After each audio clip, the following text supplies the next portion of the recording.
इस्लाम इजाजत देता है कि घर से बाहर निकलो, आग को बुझाओ। हर आदमी अपना आधार कार्ड सही तरीके से बनवाए। ये मत मानिए कि सिर्फ मुसलमान टारगेट है। मुसलमान तो पहला टारगेट, दूसरा टारगेट दलित है, तीसरा टारगेट ट्राइबल है, चौथा टारगेट ओबीसी है, पांचवा टारगेट गरीब है, और आखिरी जो मुद्दा है वो ये है कि कैसे इस देश में मनुस्मृति लाया जाए और सारे लोगों को पढ़ाई से रोका जाए और इनके शासन को सदियों सदियों तक जारी किया जाए। ये मुद्दा है। एक्शन क्या होना चाहिए? प्लानिंग ये है कि जिस तरह से इन्होंने मास डिसइंफ्रेंच करने की आपको कोशिश की है, आप अपने को इनफ्रेंचाइज करने की कोशिश कीजिए। कैसे इनफ्रेंचाइज करेंगे? अपने सारे वोटिंग डॉक्यूमेंट्स को प्रॉपर तरीके से सबसे पहले बनाइए। आज ही जा करके हर आदमी अपना आधार कार्ड, अपना इलेक्शन आइडेंटिटी कार्ड, बाकी सारे कार्ड्स सही तरीके से बनवाए। जो आदमी घर शिफ्ट करता है, शिफ्टिंग के बाद मैंने किताब लिखी है, उसमें कहा गया है कि अगर एक दलित और एक मुसलमान अगर अपने घर को शिफ्ट करता है तो उसके नाम को डिलीट कर दिया जाता है। आप जहां पर जाते हैं नए तरीके से अपने नाम को ऐड कीजिए। आपके मेल को फीमेल लिखा जाता है, आपके फोटो को चेंज कर दिया जाता है। बीजेपी के लोग फॉर्म नंबर 7 के थ्रू आपके वोटर आइडेंटिटी कार्ड को चैलेंज करते हैं। बिना इंक्वायरी के इलेक्शन कमीशन आपके वोटर आइडेंटिटी कार्ड को खत्म कर देता है। आप सजग नहीं है। सबसे पहले आप सजग होइए। सबसे पहले अपने कार्ड्स बनाइए। कार्ड्स बनाने के बाद जो वोटर लिस्ट है उसको उठाइए और देखिए कि महमूद आलम अगर लिखा हुआ है तो उसका स्पेलिंग सही है क्या? हम मेल हैं तो मेल है क्या? फीमेल हैं तो फीमेल है क्या? हमारा फोटोग्राफ है क्या? इन सारी चीजों को इंश्योर कीजिए और इंश्योर करने के बाद आप यूनाइट होइए। और यूनाइट होने के बाद जिस तरह से इलेक्टोरिकली ये सरकार आपके सर पे बैठी है, उसी तरह से इलेक्टोरिकली इस सरकार को उठा के फेंक दीजिए। जिन लोगों ने कहा था माइनॉरिटीज, मुस्लिम्स, क्रिश्चियन, सिख्स, बौद्ध, जैन, पारसी 19.6% है, लगभग 20% है। दलित 16.5% है, कितना हो गया? 36.5%। ट्राइबल 8.5% है, कितना हो गया? 45% हो गया। अगर सेकुलर जो हमारे ओबीसी हैं और सेकुलर जो हमारे अपर कास्ट हैं, अगर इनको मिला दिया जाए तो हमारी तादाद 60 के ऊपर जाती है। और अगर हम चाह लें प्रॉपर तरीके से यूनाइट हो जाएं, प्रॉपर तरीके से अज़्म कर लें, प्रॉपर तरीके से साइलेंट रिवॉल्यूशन के लिए अगर हम तैयार हो जाएं तो इस सरकार को हम इलेक्टोरिकली उखाड़ फेंक सकते हैं। और इसके लिए आपको तैयार होने की जरूरत। तो मेरे कहने का मतलब है कि दोस्तों, ये जो सारी चीजें जो आपके सामने फैक्ट्स हो रही हैं, ये हिंसा नहीं है, ये मणिपुर नहीं है, ये कश्मीर नहीं है, ये यूसीसी नहीं है, ये सीएए नहीं है। ये एक ही है कि आपको मास स्केल पे कैसे डिसइंफ्रेंचाइज किया जाए, वोट देने के अधिकार से आपको कैसे वंचित किया जाए। इस बात को समझिए, अपने वोटिंग राइट्स को समझिए। आपकी इस देश में कदर व कीमत क्यों है? क्योंकि आप वोट देते हैं। जिस दिन आपके वोटिंग राइट को खत्म कर दिया जाएगा, आप कीड़े मकोड़े हो जाएंगे। चाहे वो कोई भी समाज हो, चाहे वो दलित समाज हो,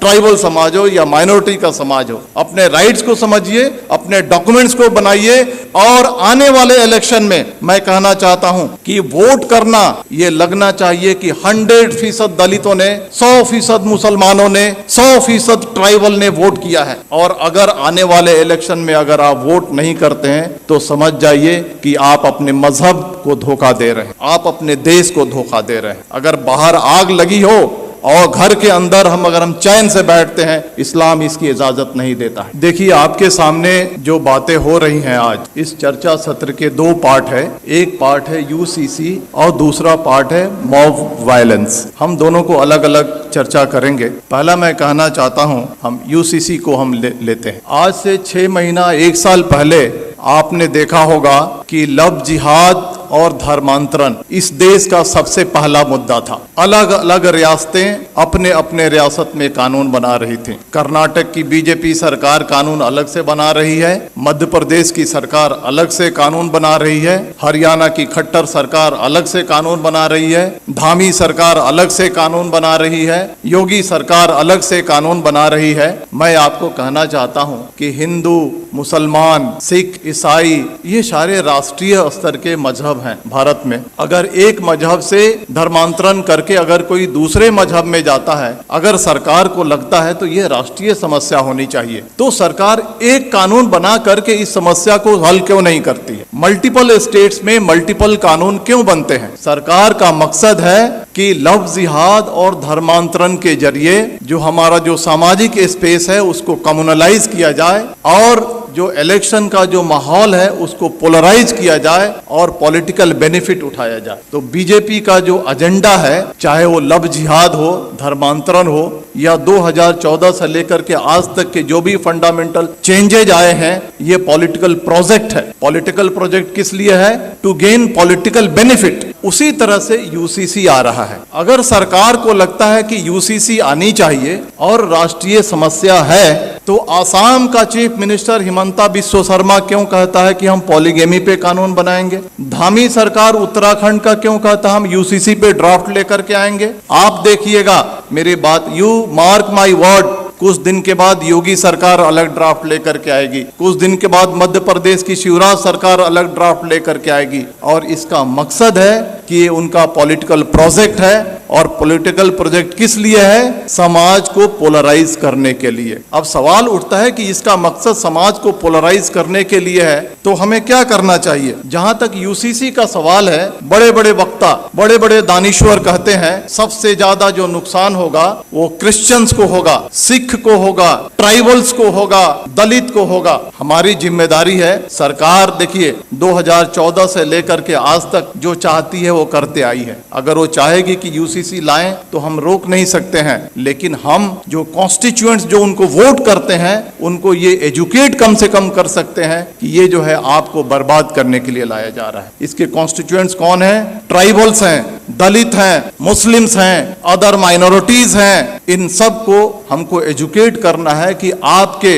different language, different culture, different रहन सहन आपके मजहब को बर्बाद करने के लिए लाया जा रहा है। और ये हिंदू कल्चर नहीं थोपा जा रहा है, ये Brahmanical mindset, upper caste Hindu mentality को कमजोरों पे थोकने की ये साजिश है। इसके लिए हमको देश को आगाह करने की जरूरत है। अब आते हैं मॉब वायलेंस में, क्योंकि वो ज्यादा देश के सामने एक बड़ा समस्या है। आपने देखा होगा कि जब भी मॉब वायलेंस होता है तो इसके दो पार्ट हैं कि जो बातें रिपीट हो रही हैं उसको बोलने की जरूरत नहीं है। जो पेपर में आता है, जो सोशल मीडिया पे आता है, जो वक्ताओं ने कहा, it's a matter of record, उसको रिपीट करने की जरूरत नहीं। हम क्या नया रखते हैं उसका ज्यादा महत्व है। मॉब वायलेंस के दो पार्ट हैं, एक जो एक्चुअल जो विजिलेंटे ग्रुप और एक सरकार जो खामोशी से उसका सपोर्ट करती है। जो विजिलेंटे ग्रुप है, जो एक्चुअल क्राइम कमिट करता है, आज फ्रीली घूम रहा है, हथियार कलेक्ट कर रहा है, क्राइम कर रहा है, माइनॉरिटीज पे वार कर रहा है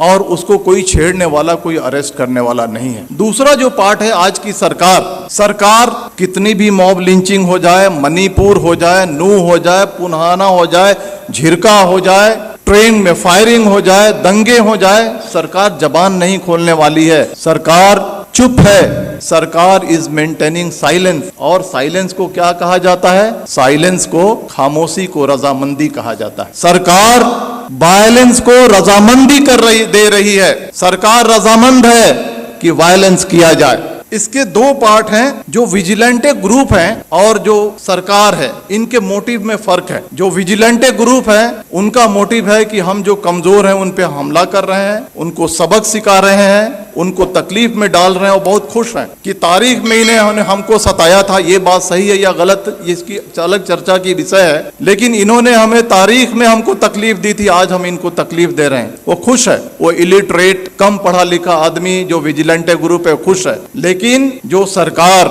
जो ऑर्गेनाइजेशन आरएसएस इस देश को चला रही है, उनका जो एजेंडा है वो एजेंडा बिल्कुल ही अलग है। वो एजेंडा है मास डिसइनफ्रेंचाइजमेंट की, यानी मास स्केल पे आपको वोट देने से वंचित किया जाए। इसको मैं समझाऊंगा, आप मुत्तफिक नहीं होंगे मेरी बातों से, लेकिन मैं समझाऊंगा। 19वीं सदी में सदर्न अमेरिका में gym crow system of mass disenfranchisement लागू किया गया था। कोर्ट ने भी इसकी इजाजत दी थी। यह क्या है कि छोटे मोटे क्राइम में आपको पनिशमेंट हो जाए, किसी तरह की आपने अनुशासनहीनता कर दी, किसी तरह से आपने अपने लाइफ को थोड़ा सा डेविएट कर लिया, इन सारे मुद्दों पे आपको वोट देने की राइट को छीन लिया जाएगा। This is the gym crow system of mass disenfranchisement. वही सिस्टम सरकार धीरे धीरे इस देश में लागू करना चाहती है। चाहे वो कश्मीर का मुद्दा हो, चाहे वो मणिपुर का मुद्दा हो, चाहे वो बुलडोजर का मुद्दा हो, चाहे वो CAA का मुद्दा हो, चाहे वो UCC का मुद्दा हो, ये 5 चीजें मैंने आपके सामने रखी हैं। ये पांचों जो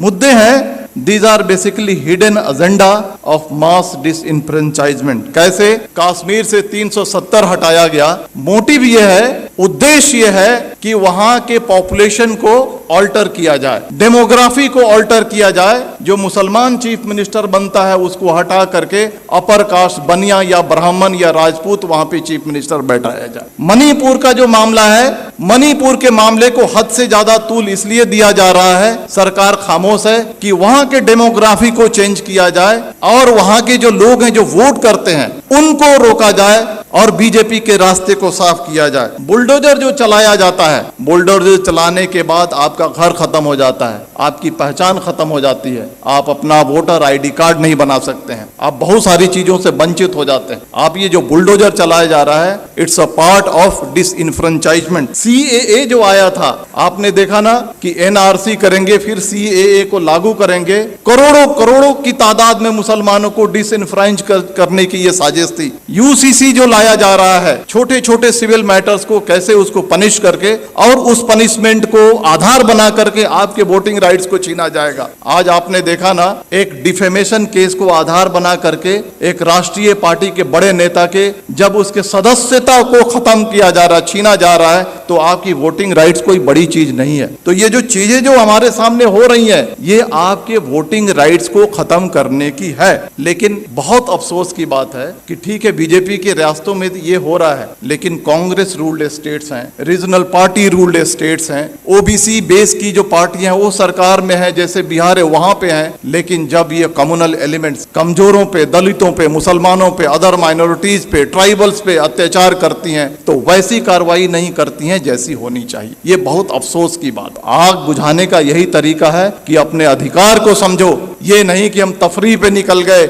ये नहीं कि हम बिहार के हैं तो हम बॉम्बे में हैं तो हम वोट नहीं करेंगे। 10-10 हजार रुपए खर्च करो, फ्लाइट से जाओ, 1 महीना की तनख्वाह को अपने खर्च करो, लेकिन जहां पे तुम्हारा वोट है वहां पर जाकर के 100% ऐसा रिकॉर्ड होना चाहिए, हिस्ट्री में ये बात आनी चाहिए कि आने वाले इलेक्शन में जितने जो कमजोर तबके थे भारत के, उन्होंने 100% वोटिंग की, और तभी जाकर के ये देश बचेगा। इतनी ही बात करके मैं अपनी बात खत्म करता हूं। धन्यवाद।